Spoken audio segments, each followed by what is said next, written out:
Explore Perfection. Ouais, je sais pas ce que vous en pensez, mais moi ce petit hashtag inscrit sur le bracelet de cette montre, je trouve pas ça foufou. Bref, hello tout le monde, on se retrouve là devant ce magnifique paysage breton avec les toutes nouvelles Apex 2 de chez Coros. Je dis les parce que y en a deux. Là en fait moi j'ai la version pro au poignet et j'ai la version normale qui m'attend dans le camion. Je dis on parce que nous sommes deux. Laurence tient la caméra et elle va tester cette version normale que nous allons commencer par découvrir ensemble puisqu'elle n'est même pas déballée. Allez go!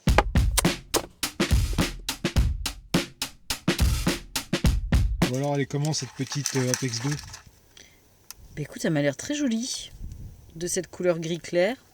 Ouais, ça m'a l'air vraiment pas mal. Et hop, nous voilà donc avec la Apex 2 Pro et la Apex 2 normale. Donc la Apex 2 Pro que j'ai eu en coloris noir, la Apex 2 normale en coloris gris, et chacune existe en 3 coloris différents. Niveau taille, bon, on est à peu près sur la même chose, hein, les deux montres se ressemblent beaucoup. Il y a juste 0,1 pouce de diagonale en moins pour l'écran de la Apex 2 normale, donc ça fait pas non plus une différence énorme. Par contre, niveau taille, on peut aussi comparer avec d'autres modèles qui existent déjà. Donc j'ai ramené ma Vertix 2 et Laurence, elle avait son Apex Pro, donc première génération. Alors si on compare déjà l'Apex 2 Pro avec la Vertix 2, on voit qu'on est sur quelque chose d'un peu plus petit, hein, parce que la Vertix 2 elle est quand même énorme, c'est une arme contendante, c'est lourd, quand vous l'avez au poignet, vous le sentez, vous pouvez tuer des gens avec. Là on est sur quelque chose qui est, je vous le dis tout de suite, un peu plus agréable à porter, surtout quand on a plus des très gros poignets. Après, si on compare avec l'Apex Pro première génération, j'ai l'impression qu'on se retrouve sur quelque chose d'à peu près similaire à un niveau taille.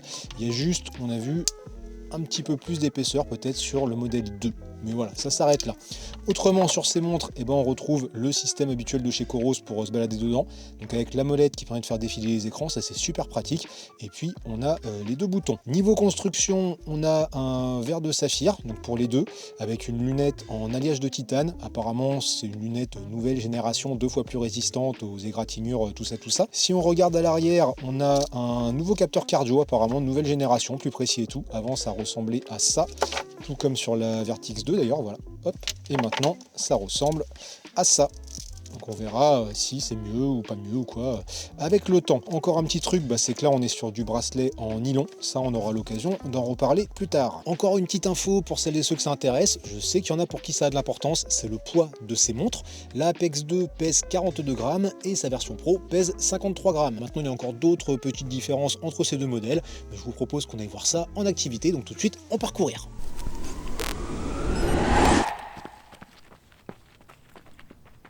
Et bien nous voilà partis pour une petite sortie trail comme ça sur cette côte bretonne. Et pour ce qui est de la mise en route de ces montres Apex 2, c'était rapide, hein. Quand vous allumez la montre la première fois, vous choisissez la langue, puis ensuite il y a juste à flasher le QR code avec l'appli sur smartphone, et hop c'est parti. Seul petit truc, c'est que ça dit que a priori ça pouvait reprendre la configuration des anciennes montres au niveau des écrans d'activité. Et là pour le coup, on s'est un petit peu fait eu. Visiblement ça a tout remis à zéro. Et ça c'est un peu chiant. Et là, waouh, c'est plutôt pas trop moche le paysage, là, c'est plutôt bien sympathique, hein. Waouh. Donc je vous disais qu'on s'est un petit peu fait eu et que ça nous a remis à zéro les écrans des montres, hein, donc y compris sur l'Apex Pro de Laurence et moi sur la Vertix 2. Donc il y a sans doute un petit bug parce que là ce sont des modèles de pré-série, peut-être que le firmware n'est pas encore tout à fait bon et tout. Enfin bon bref, des modes de sportifs dans ces montres, vous en avez vraiment beaucoup. Il y a beaucoup de choix et ce qui est super pratique, c'est que depuis l'application, on peut choisir lesquels on veut, lesquels on ne veut pas. On peut les réordonner un petit peu comme on veut, tout comme on peut régler les écrans de chaque activité. Et donc depuis le smartphone, ça va très très vite.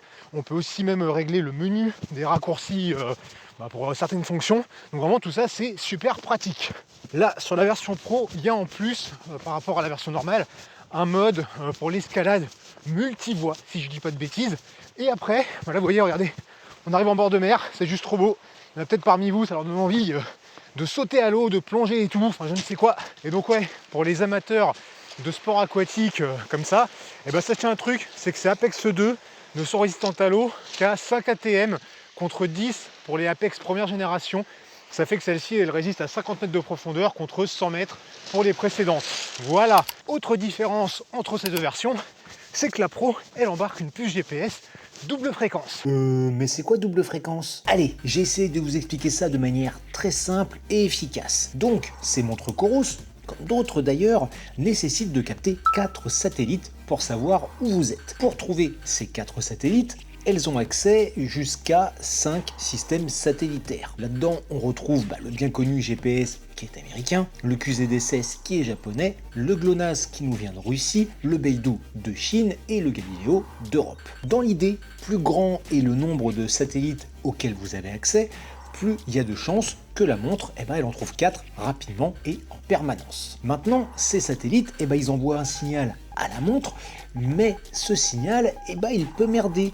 Genre, il va être dévié déjà par les couches atmosphériques, ou rebondir sur un immeuble. C'est pour ça qu'en ville, c'est parfois un peu plus compliqué. Alors la montre, elle sait corriger les erreurs, mais quand tu reçois un message qui n'est pas le bon, au bout du compte, t'as quand même des trucs qui vont pas. Avec la double fréquence, ce signal, la montre, elle va le recevoir 2 fois sur 2 fréquences différentes. Du coup, en recevant plus d'infos, elle peut corriger plus facilement les erreurs et vous positionner avec plus de précision. Et ça, c'est intéressant, notamment en environnement difficile, genre ville, forêt ou montagne.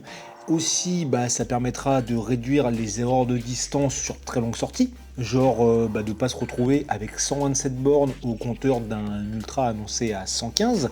Et puis encore un truc bien, c'est que cette augmentation de la précision, ça permet un suivi d'itinéraire plus fin. Revers de la médaille, ça consomme plus d'énergie, genre plus, comme vous pourrez le voir dans quelques instants avec l'autonomie de ces Apex 2. Donc ces deux montres ont accès aux 5 systèmes satellitaires, mais là on a fait des petits réglages différents.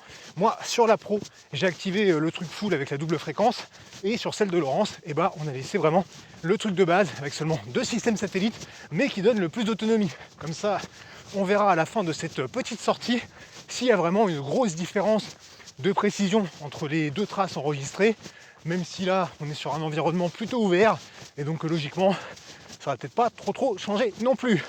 Autre truc, du coup je vous ai dit qu'avec la double fréquence ça consommait plus, mais point de vue autonomie, c'est quand même un des gros points forts de Coros. Et là encore sur ces montres, ils ont bien bossé. Bon, j'ai pas tout appris, celle-ci je crois que c'est jusqu'à 90 heures, mais je vous affiche les autonomies à l'écran.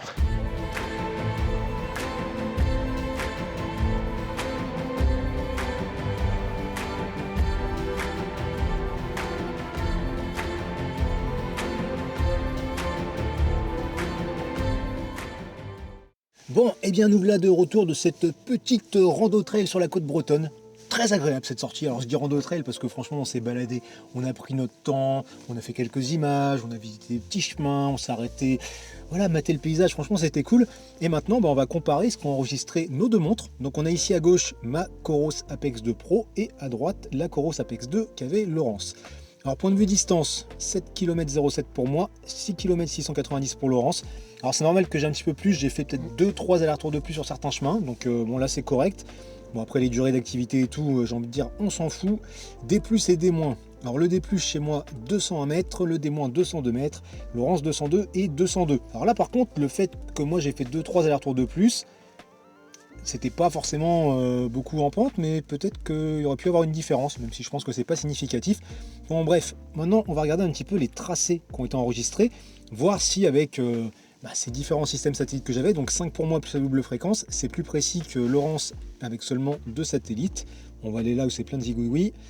Alors qu'est-ce qu'on a ici? Donc là c'est le chemin, bon ok ça fait la forme du chemin, mais c'est plus écarté chez toi quand même, donc là il y a quand même plus de précision de mon côté. Il faut garder en tête quand même que même si moi j'ai le truc double fréquence, les 5 satellites et tout, c'est pas pour ça que c'est précis au millimètre, c'est des précisions peut-être à 3 mètres et peut-être 5 à 10 mètres sur la montre de Laurence, un truc comme ça. Alors maintenant si on regarde, il y a une route, je crois que c'était ici, on a pris d'un côté et de l'autre à l'aller et au retour. C'est là. Écoute, c'est à peu près pareil. Toi ça s'écarte un peu plus quand même du bord de la route. Ok. C'est un peu moins précis chez moi. Ouais, il y a peut-être un peu moins de précision. Après, c'est pas non plus.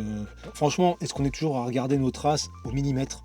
Je pense que on s'en fout. Comme je le disais tout à l'heure, l'intérêt aussi de la double fréquence et tout, c'est sur des épreuves très longues où du coup, au bout du compte, les écarts de distance seront moins importants. Après, ici, qu'est-ce que ça nous a donné? Alors là, il y a une coupure sur la trace de Laurence, c'est normal. Ça avait été mis en pause, on a fait un essai. Et chez moi. Je sais pas ce que c'est que ce chemin. Alors je sais que j'ai fait un aller-retour de plus ici, mais là, ouais, bon, d'accord. Il dit oui, ok. Bon voilà, je pense qu'il n'y a pas besoin de creuser trop la trace plus que ça. Voilà. J'avoue que j'ai jamais trop regardé non plus les précisions des montres comme ça. Là, je le fais pour la vidéo, histoire de regarder, mais habituellement, moi, tant que ça enregistre, ça va. Et honnêtement, ça le fait. Dans un cas comme dans l'autre, c'est pas mal. Voilà pour cette petite comparaison. Maintenant, un petit truc, c'est, ça fait déjà quelques heures, enfin, surtout pour moi, un peu moins pour toi, qu'on porte ces Apex 2. Ouais. Et après cette première sortie, qu'est-ce que tu penses de ce bracelet nylon? Bah moi je suis moyen, j'aime moyen en fait. Je préfère les bracelets silicone classiques avec l'écran pour les régler. Ouais, bon, non, c'est pas mon truc. C'est pas ton truc? Non. Ouais, moi j'aime bien ces bracelets nylon, j'avais déjà eu sur ma Vertix Convert du Nain. Donc ici ça se ferme avec un velcro. Après c'est un petit peu élastique, je trouve ça confortable, franchement, je trouve que c'est pas si compliqué que ça à régler. On tire dessus, on le ferme. Alors c'est vrai que quelquefois ça peut paraître un peu trop serré au début, mais je trouve qu'après on s'y fait, c'est léger, c'est agréable à porter. Par contre, ça a quand même des inconvénients, c'est que je trouve que sur le long terme, ça s'use. Moi je sais que sur la Vertix, ce bracelet, j'avais dû le changer, parce qu'à force, le scratch là, il scratchait plus rien du tout, donc ça le faisait pas. Et là, ce que je trouve très dommage, c'est que ces Apex 2, on ne peut les avoir qu'avec ces bracelets en nylon. Alors bien sûr, après, on peut racheter des bracelets en silicone ou en nylon pour remplacer, mais à chaque fois, c'est 29 balles le bracelet, en officiel Coros. Je ne sais pas s'il existe des alternatives, donc ça fait cher, additionné en plus au prix de la montre que je vous donnerai tout à l'heure. Voilà, 29 balles le bracelet, ça fait un peu chier. Et même chose au niveau de la fixation du bracelet. Donc ici, il y a une petite tirette. Quand on tire dessus, en fait, ça retire carrément la tige du bracelet. Et je préfère largement le système qu'on a sur les Vertix, par exemple, où c'est le petit loquet ici qu'on décoince et hop, ça sort le bracelet. Et après, il y a juste à le reclipser directement sur la tige. Je trouve ça mieux. Voilà.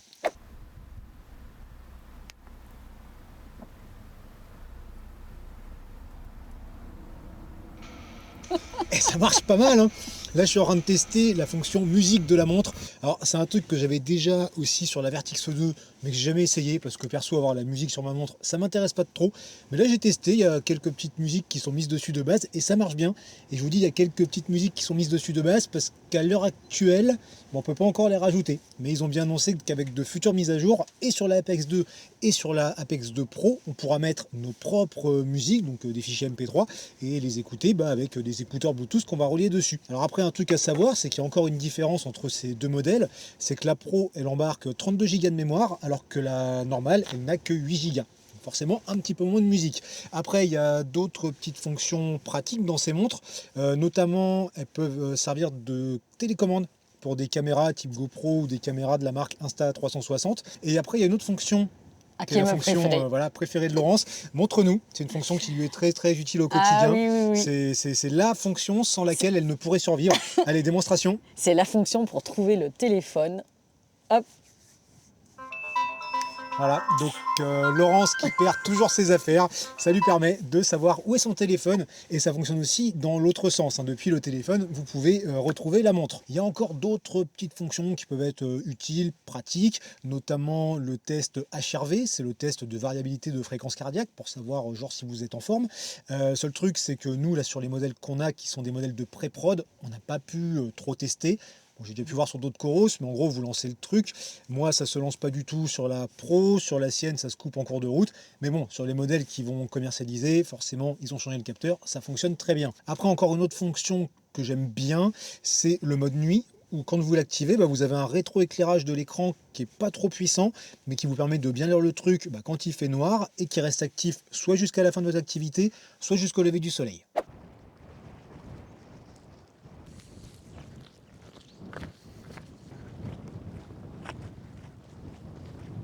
Bon, eh bien nous voilà partis pour une deuxième balade test de ces Apex 2.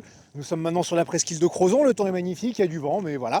Et donc là on part pour une petite rando afin de tester la Carto intégrée à ces montres. Parce que oui, les deux embarquent la Carto, comme sur d'autres modèles de chez Coros, et on a le droit à 3 types de cartes, enfin 2 et un qui mélange les deux. Donc il y a les cartes standards, hein, qui sont un peu paysage, enfin voilà, la carte topo et la carte hybride, ce qu'on a laissé.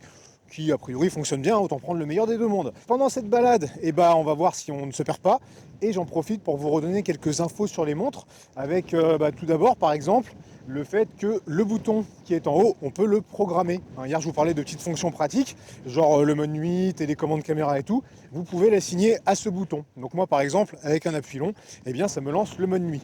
Autre info qui a son importance, c'est le fait que les écrans de ces montres, il est tactile.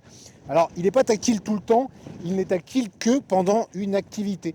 Et ça vous permet en fait de faire défiler vos écrans de données, ou alors, quand vous êtes sur la carte, de vous déplacer dessus. Pareil, la carto, en appuyant sur la molette, ça vous permet ensuite, en la faisant tourner, de zoomer ou dézoomer sur la carte. Alors ça fonctionne bien, même si parfois ça met un petit peu de temps à se remettre à jour au niveau de l'image, du tracé et tout ça, mais globalement ça le fait bien. Encore un autre truc que font ces montres, alors là on fait une randonnée pas trop en altitude, on est en Bretagne, mais si vous êtes à la montagne, ces montres elles embarquent un oxymètre de pouls, ce qui vous permet de savoir si vous êtes acclimaté à l'altitude. Encore un autre truc au niveau des caractéristiques, c'est ce qui touche à la connectivité. Sur ces montres, vous allez retrouver du Bluetooth pour connecter des accessoires, donc les ceintures cardio et autres capteurs je ne sais quoi. Par contre, vous n'aurez pas de ANT+, parce que ça c'est un truc un peu propriétaire à Garmin, et comme ils n'ont pas dû vouloir payer la licence, vous ne l'avez pas, et c'est vrai que ça peut être un petit peu dommage, même si maintenant la plupart des capteurs on les retrouve en Bluetooth. Une autre connectivité possible, c'est le Wi-Fi. Alors ça sur les montres Coros, je ne m'en suis jamais servi, mais a priori ça vous permet de synchroniser vos données un petit peu quotidiennes vers la plateforme Coros. Voilà.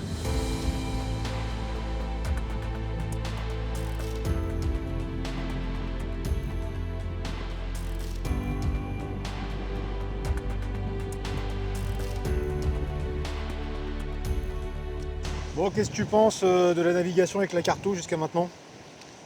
C'est plutôt pas mal. Ça va, bon, à part la flèche qui se met pas toujours dans le bon sens, mais ouais, non, c'est pas mal. Ouais, alors pour le coup de la petite flèche, c'est un truc que j'avais déjà remarqué quand j'avais testé la carto, la navigation sur la Vertix 2. Je sais pas pourquoi, sur les montres Coros, ça sait jamais se mettre dans le bon sens du parcours. Bon, après, on s'y retrouve. J'avais fait un test à vélo avec justement la Vertix 2, ça fonctionnait tout pareil. J'avais su ne pas me perdre, mais là-dessus, ils ont encore un petit truc à améliorer. Et c'est vrai que je me dis, sur des parcours rapides, on risque quand même de se planter.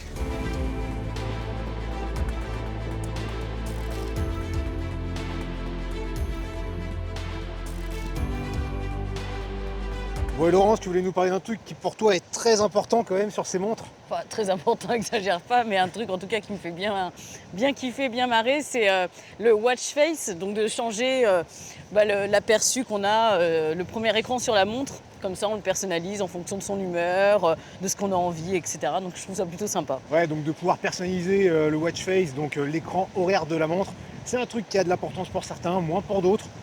Moi, je trouve un truc qui me plaît, walou.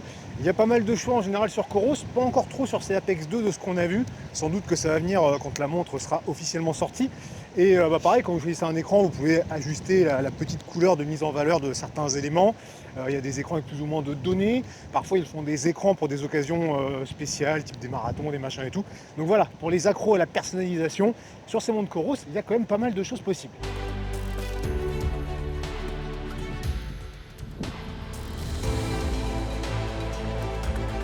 Bien sûr que ces montres peuvent afficher les notifications de votre smartphone. Bien sûr qu'elles disposent d'un chronomètre, d'un réveil, enfin toutes les choses basiques qu'on retrouve sur ce type de montre. Elles disposent aussi de trucs moins basiques. Il y aura encore beaucoup de choses à dire sur ces Apex 2, mais il est temps de conclure un petit peu cette vidéo parce que c'est pas tout, c'est mignon de travailler, mais là on est quand même dans ce spot magnifique qu'est la presqu'île de Crozon et ça serait cool d'en profiter un petit peu. Bref, ces Apex 2, sans grande surprise, c'est du Coros. Et quand on prend une montre Coros, on a une montre qui est simple à utiliser, qui est super robuste, vraiment qui est bien finie, qui est costaud avec des bons matériaux. On a une montre qui a une autonomie plutôt conséquente, faut le dire. Voilà, on a un matériel qui est fiable, mais on a aussi une montre dans laquelle on retrouve toujours des petites erreurs de traduction dans les menus, des petites coquilles comme ça. Et on n'a peut-être pas la montre, le système avec lequel on a le plus d'analyse après coup pour nos données sportives et tout. Moi c'est vrai que je suis pas trop consommateur de ça, donc j'ai pas regardé plus que ça. Maintenant on a quand même la plateforme web qui est sortie, le Training Hub qu'on a vu hier. Donc il y a de plus en plus de choses. C'est peut-être même déjà largement assez complet. C'est vrai que j'ai pas trop regardé. Ce qui est sûr, c'est aussi qu'avec une montre Coros, et ben on a des mises à jour très régulières. Ils ajoutent souvent des fonctions. Moi, ça fait 2-3 ans maintenant que j'ai des trucs de chez eux. Et c'est toujours mis à jour. Ils entretiennent même les anciens modèles et ça, c'est très cool. Maintenant, il me reste quand même à vous donner le prix de ces Apex 2. Alors, la Apex 2 normale, elle coûte 479 €. La Apex 2 Pro, 579 €. Pour 100 balles d'écart, on a plus d'autonomie. On a le mode d'escalade multivoie et on a le GPS double fréquence. Est-ce qu'on a besoin de tout ça? Et bien ça, c'est en fonction de vous. Je pense que pour quelqu'un qui fait de l'ultra, ça peut être intéressant de mettre ses 100 balles de plus. Autrement, la Apex 2 normale, elle va déjà faire tout ce que vous voulez. Et j'ai envie de dire, vous pouvez même prendre, en restant chez Coros, la Pace 2, qui coûte 200 balles, qui est leur premier modèle, qui est un peu moins robuste, qui est un peu plus plastique, mais qui fait déjà tout plein de trucs. Donc tout ça pour dire, quand on achète une montre cardio GPS, il faut prendre un truc en fonction de ses besoins. On va regarder l'autonomie, la solidité, les modes de sport, tout ça. Mais ça sert à rien toujours d'acheter la montre la plus chère, parce que la majorité d'entre nous, on va utiliser quoi? 5, 10, 15, 20% de ses fonctions. Donc voilà, il faut rester, je pense, cohérent là-dessus. Maintenant, écoutez, si vous avez des questions, ou genre si vous voulez, je sais pas, qu'on teste le GPS dans un environnement un peu moins découvert qu'hier, des questions sur certaines fonctions ou quoi, dites ça dans les commentaires. Je vous laisse liker, partager cette vidéo, vous abonner à la chaîne, et je vous dis à très bientôt.